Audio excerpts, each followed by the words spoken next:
Hello and welcome back to Sisters on the Scene. I'm Hollywood Hill. And I'm BadMad, and we are coming to you live from the studio in Los Angeles with our very first podcast guest. A very special guest. Everyone meet our little brother, Logan. Hey guys. Logan, come on down. Good things can come to those who wait. You're listening to Sisters on the Scene podcast With BadMad and Hollywood Hill. Another beautiful day in sunny LA. Perfect day to do a podcast. Logan is our first guest. For a specific reason, you guys. He is not going to be in LA for that much longer. Mic drop. That's right. But hey, we can get into all that later, okay? Yes. So Yeah, stick around, hear Logan's lore. Let's start with an easy one, Logan. What was it like growing up with two older sisters? Logan is the youngest. definitely when you're younger, you want to have a brother, right? Like that's kind of like a quintessential male experience. Is like, you have a brother, older brother, younger brother, whatever it is. But growing up with two older sisters, you come to realize that, they can kind of fill that role in different kind of ways. So for instance, put me onto like fashion a lot sooner than I probably would have on my own. They did a pretty good job of putting me onto good music too. So, it was a lot of, they had this very specific white CD that would have like a bunch of like old rap hits, like Young Money Records and Young Jock and, Gorilla Zoe. Like, Gucci Mane. Gucci. Wait a minute. We got to talk about the mixtape epidemic that happened when we were in high school. It was a thing to burn your own. Oh, for sure. Yeah. And infect your computer with LimeWire. You guys remember that? Yeah. Oh, yeah. I So- definitely gave the family computer quite a few viruses. for I'm sure. so sorry, Mom and Dad and the Geek Squad. We're having to deal with that. Shout out to Geek Squad. The guy came over, he said, I've never seen a computer this bad before. He really did say that, too. Well, we were burning a lot of That's mixtapes. right. That's Worth right. it. But back to your original question. Yeah, growing up with two older sisters, it was great. I think that you guys did a really good job of catering toward, how a young man should be treating ladies. And I think that kind of, it kind of gave me an inside early access behind the scenes, if you will, girl advice. And, they in turn would ask me about some guy advice every now and again. You added some interesting perspectives at the age of 14. Yeah, no doubt. And, I think we really did a good job of staying close kind of over the years. And obviously, you guys were, closer in age. So it was kind of like you guys doing the dynamic duo thing. Once I got a little bit older, you guys kind of started including me in, all your, plans and parties and things. And I definitely had crushes on all your friends growing up. But, like, I'm going to that's stop you right there. All right. So you're leaving out a key detail for why we didn't want you coming to these parties with us. Which is what? You had braces. All right. I do specifically remember telling you at the lake you wanted to go across the lake with us. We were like, dude, you can't come. You have braces.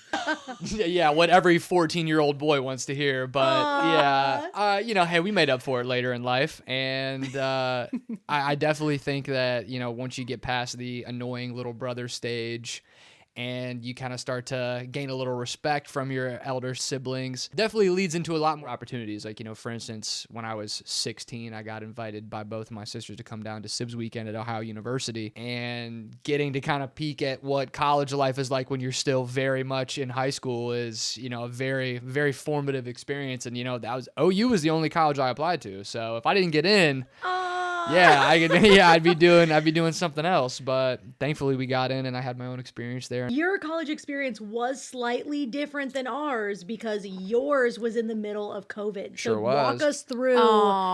Walk us through what year you were, what that experience was like, because that was very different than ours, and I do feel bad. Quick sidebar, I met someone the other day on a set that was in 7th grade when COVID happened, and I was like, that's insane to like think about that, like a middle school kid going through that. Like, that's high school senior was sad It's too. like a snow day 'cause of every prom. day in 7th something grade. like that. Yeah. So for me, COVID happened my end of my sophomore year and it carried into my junior year. So this was, in 2020, obviously. So we were in Fort Lauderdale for spring break, a good group of about 10 guys there, which is super fun. We all slept in this living room and on a bunch of air mattresses. Anyways, College days. we get this email. The kids at OSU got it first, and it said, hey, there's an outbreak happening, like, don't come back to school. And we're like, what is this? It's like, is this spam? What is this? Right. And then we got the email, and it was literally like, if you traveled outside of the state to go to spring break, like, you have to come move your stuff back and get out. And that was the week of my birthday too.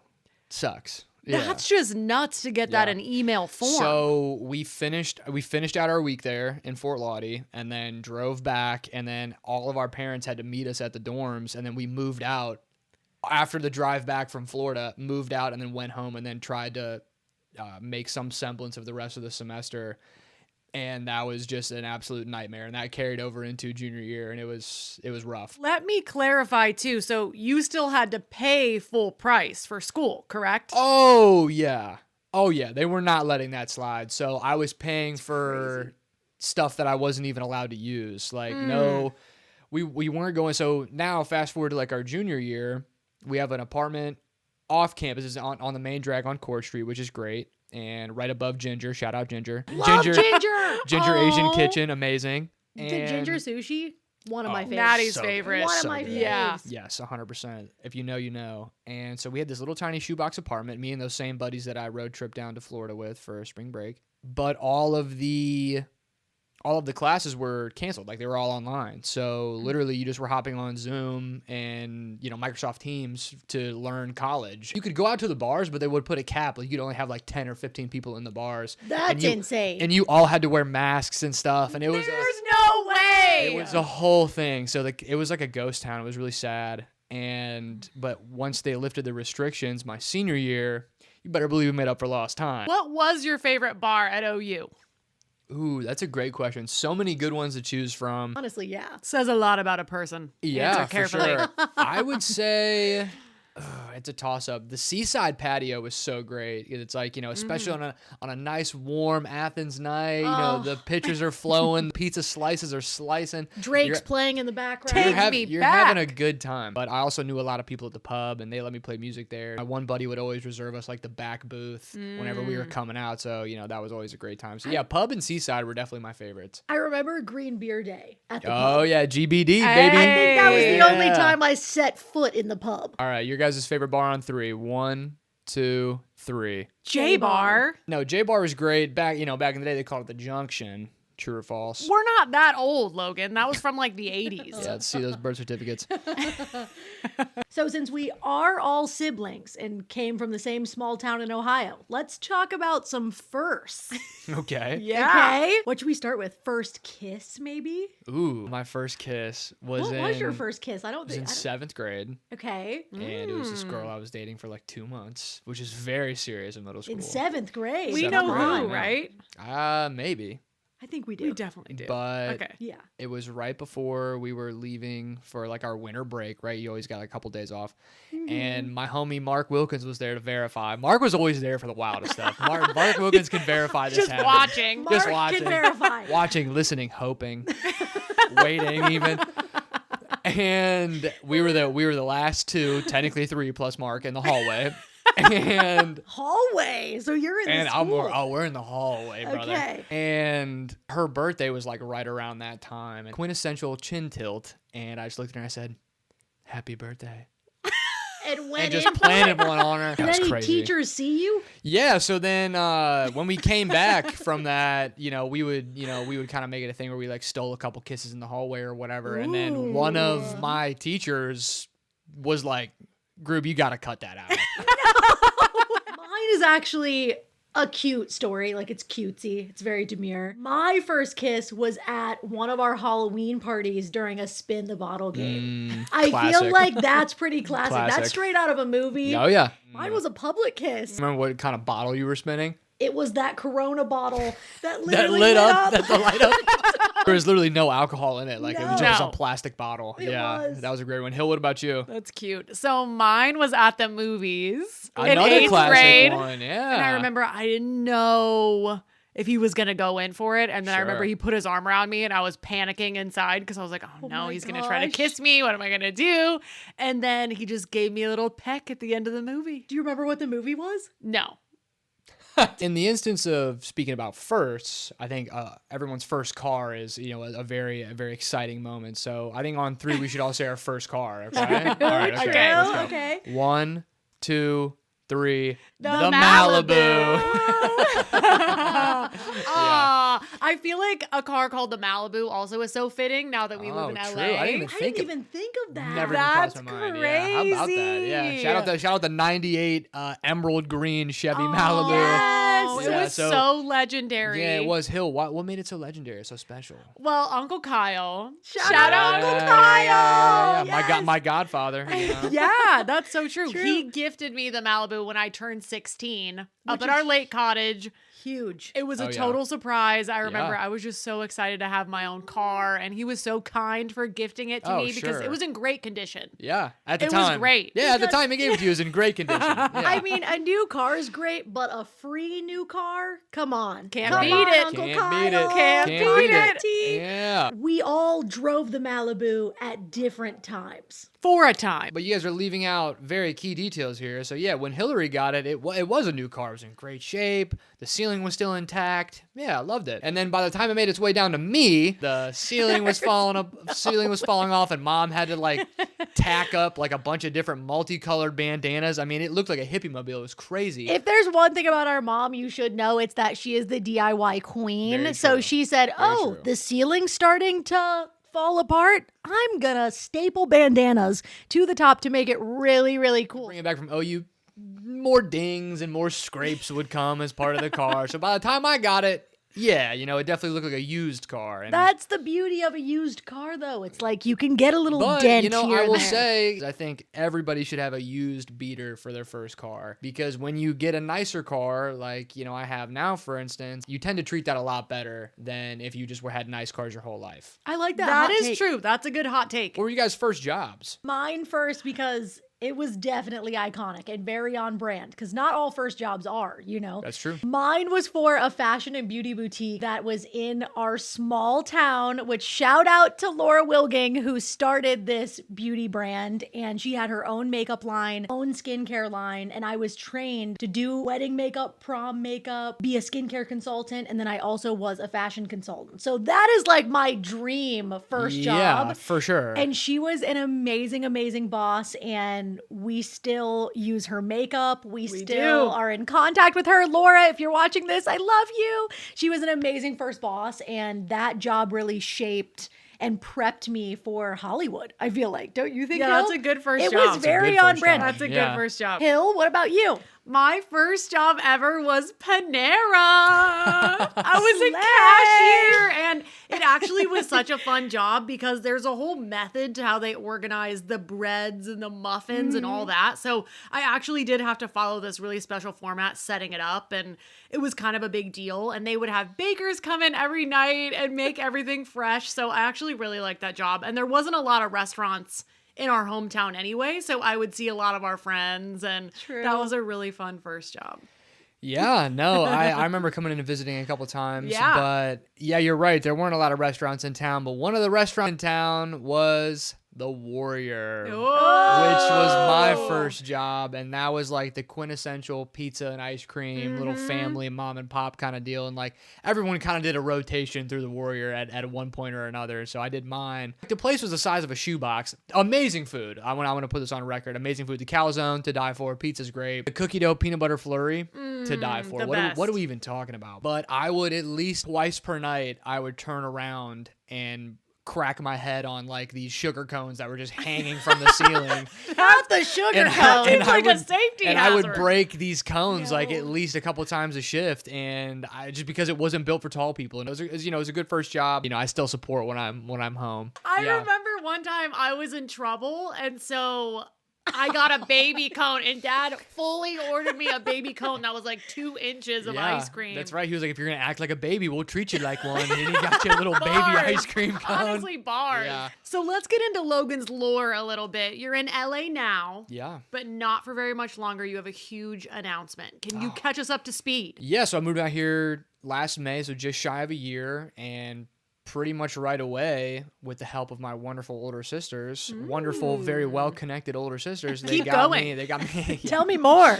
they got me plugged into the entertainment industry just like them. And so, I started working on different TV shows and red carpets, and I started, making my own connections and getting my own gigs off of that, which was super great. In that time, I had met someone, and my girlfriend's a travel nurse, which is amazing. And she and her roommate just took a contract in Honolulu.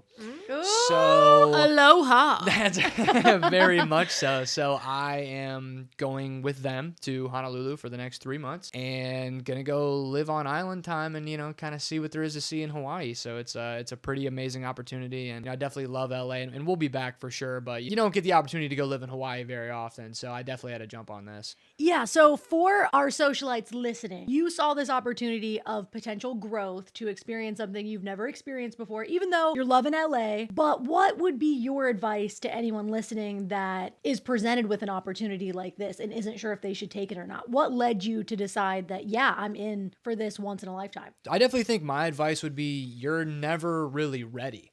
Right. So understand that, if you're always with the mindset of like, I got to wait till I'm ready, or I'm not ready yet, then you're going to be waiting around your whole life. So the only time to do things is now. And it's super important to get out and experience life for all that it has to offer, because not every day is a guarantee, right? So to be able to, when you have an opportunity present itself, you have to jump on it. The safe move would be, to not go and to keep working and all these other things. But it's not always important to make the safest move. It's always important to make the move that you think is best for yourself. And that could look like anything for anybody, So if you have dreams or aspirations and, you're worried about, if you might fail or you might struggle with it, it's that's fine. It's always better to have tried and have failed than to have never tried at all. No risk, no reward, baby. And Very much also, so. what even is a failure?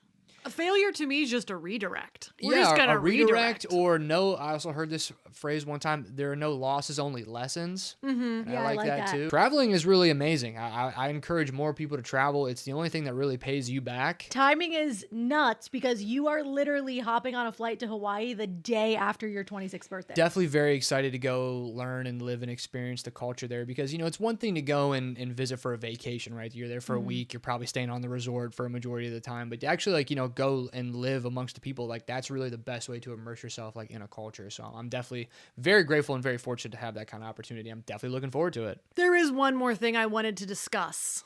Let's talk about that time you ran away. Oh, yeah. Do you have any words before I read you the letter you left us? God, no. Oh, yes. We have it. I've here. got it. Oh, you We have can't. it There's here. no way you're doing this to me. Dear whoever, I've gone out on a little walk and I need some time to myself. I shouldn't be gone long. I have food, water, my Bowie knife, etc. I'll be back in less than 2 hours. I've left a walkie-talkie and I'll turn it on every hour. I'm not running away. I just need to clear my head and to find out how to be a better person. Love, Logan. That's Do so we even- cute. Did we date this? When was it? Was this last year? When was this? July 20th, 2013. Oh my God, I was 13 years old. So cute. That's so crazy. Yeah, no. So sweet. Do you remember what led to the note? Not a clue. Not a single clue about what I possibly could have been stressing out when I was 13 years old. He's always been such an adventurer. Yeah. Oh my God. Well, we grew up right down the street from this huge, massive expanse of woods, and so I spent a lot of my days out there, and especially in the summertime. And me and my buddies would go make forts and stuff. And there's That's true. it was amazing. It was a really fun time, and for some odd reason, I felt that I just had to get away. So with my Bowie knife, The oh my drama. God, He the did everything he drama. could. He left the walkie-talkie. I turn it on every hour. Where am I pulling this from? That's so so crazy. cute. This was before cell phones. Before cell phones, people. Yeah, I didn't have one when I was 13, but yeah, I had a walkie-talkie. So I can't believe you sweet. found that. That's so funny. Let's intro into our first segment. This is where we're going to take celebrity hot topics from the week that are trending and put them into different categories. So we've got fame, which is positive publicity. Okay. Shame, which is something this person should be ashamed that they did. Bring back shame. And bring back shame. And lame. Like, what are you doing? Yeah. What are you okay. doing? Okay, fame, shame, lame. I Okay, like that. Let's get us kicked off. Obviously, I think the breaking story of the week is Timothy Chalamet.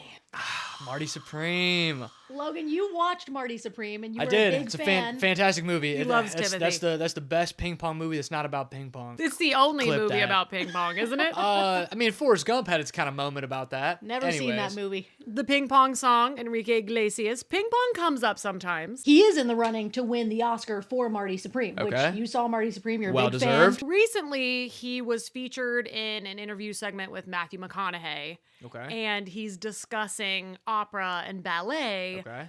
but not in the most positive way. He actually said, no one cares, quote, about ballet or opera anymore. He said he didn't want to work on projects where it's like, hey, let's keep this thing alive. It's kind of a weird shot to take at that kind of community and those organizations because, I don't know, it's kind of one of those things where it's like, why are you talking about that? Yeah, weird shot to take. You're kind of taking shots at a thing that's never wronged you before, so it doesn't really, I don't really feel like that's necessary. Definitely shameful and a tad lame for sure. I'm going to have to say for me, shame, because you should not be dogging on other art forms Yeah. just because they're not bringing in maybe as much revenue as your box office film. I'm gonna have to agree with shame.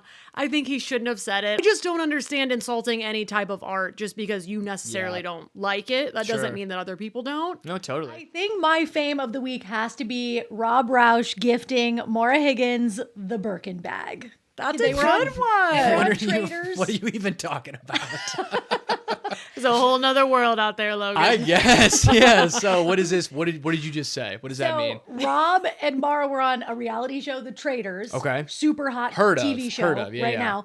And Rob ended up winning the season, but to do that, he kind of had to. He betrayed her. Ooh, Yeah. Roll credits. And Okay, we copy saw that. the betrayal on live television. Wow, like you okay. saw her Yeah, face. yeah, She yeah. was shocked. Okay. Mouth Yeah. open. Yeah. She could not believe he was a Okay. traitor. Okay, gotcha. So he was a traitor, but so by him making that move, he ended up winning the season. Yes. Okay, gotcha. And so all he got for winning the season was a Birkin bag.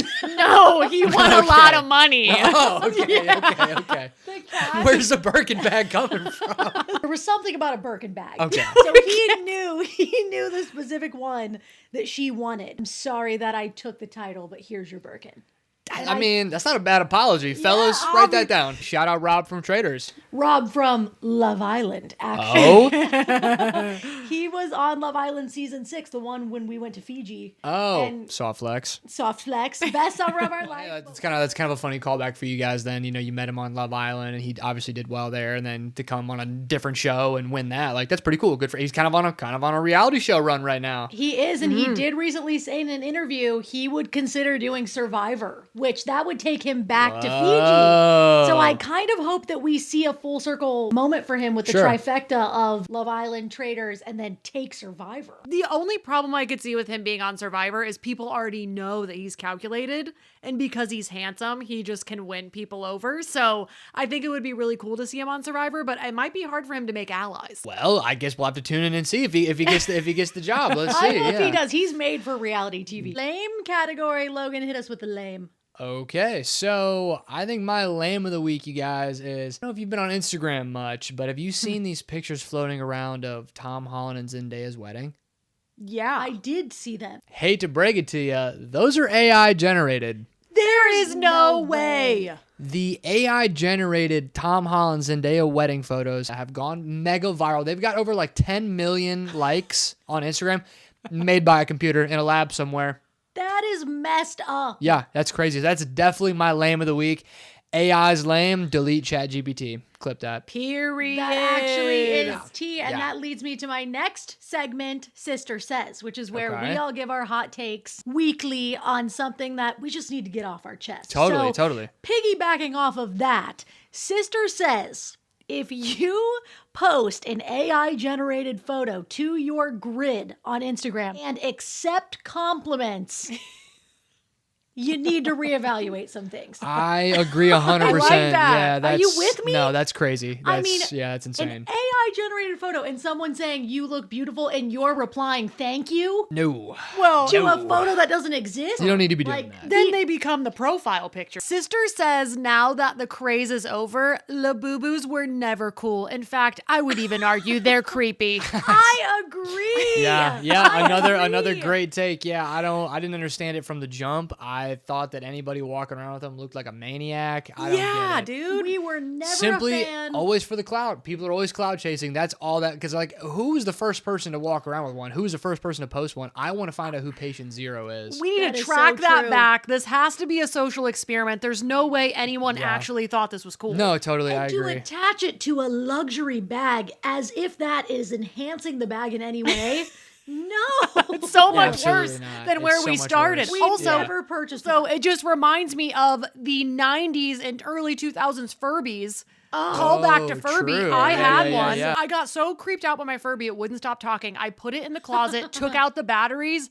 It still talked. That's a demon, brother. I don't Yeah. like that at And all. dare I say the Labubu is its second cousin twice removed? Labubu Yeah, is same Furby's tree. Gen Z cousin. Yeah, real. Same tree, different branch for sure. Yeah. Same creepy. Cut that tree down. Cut it down. But Yeah. notice they've blipped out. They've faded into oblivion. Thank God. As quickly as they showed up, they Yeah. are gone. They had their 15 seconds of fame, and that was about it. That was about all they needed. That's enough so, for me. Yeah. Let's see. Okay, Sister says, I think more people should work in the food service industry. Ooh, tell us. Clock it. Well, we've all worked in restaurants, and I Yes, think we it's have. it's a very big tell on how you treat the wait staff, right? I think Mm-hmm. that's a very big thing for me. That can be a very big ick, whatever you want to Agreed. call it. But yeah, you got be nice to people in the restaurants. Okay, it's like they got a hard job. They're interfacing with people.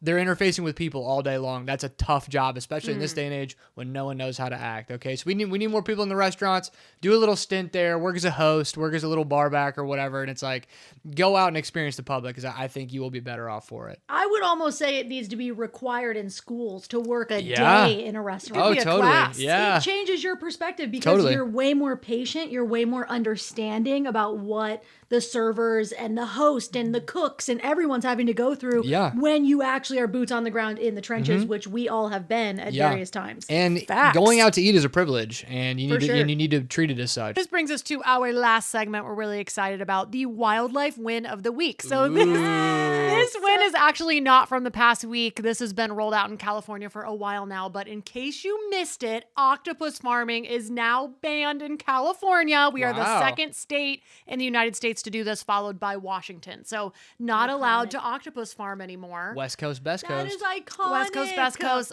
For those of you that don't know, too, octopus are very, very smart and sentient. So that was the basis behind blocking octopus farming. Is each tentacle on an octopus actually has a different personality. They are very, very smart, on par with some of our smartest and most sentient animals on Earth. So that is why that is not allowed here anymore. Not to mention Fiji again. Not Call to bring back. up Fiji again. Call back. Oh, you guys went to But Fiji? We saw a wild octopus when we were snorkeling in Fiji. That's and amazing. that's a rare thing, I guess, because they're so shy. Yeah. So you don't often see them in the wild, but we did, and it was Oh, that's something I'll sweet. always remember. Yeah, that's cool, you guys.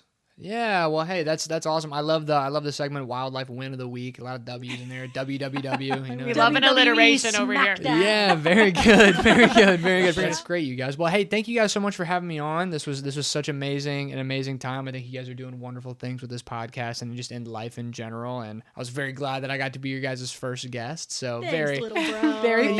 yeah, very fitting. Well, we love you. We're excited for what the rest of the year has in store for We're all of us. very proud of you. We hoped you all got to know Logan a little more. He's got a lot of lore. Give this man a follow. Living like Logan _ Don't forget the underscore on Forget Instagram. the underscore. Yeah. That's right. That's right. Anyways, thank you so much for tuning in, SocialLights, and we will see you next week. Good things can come to those who wait.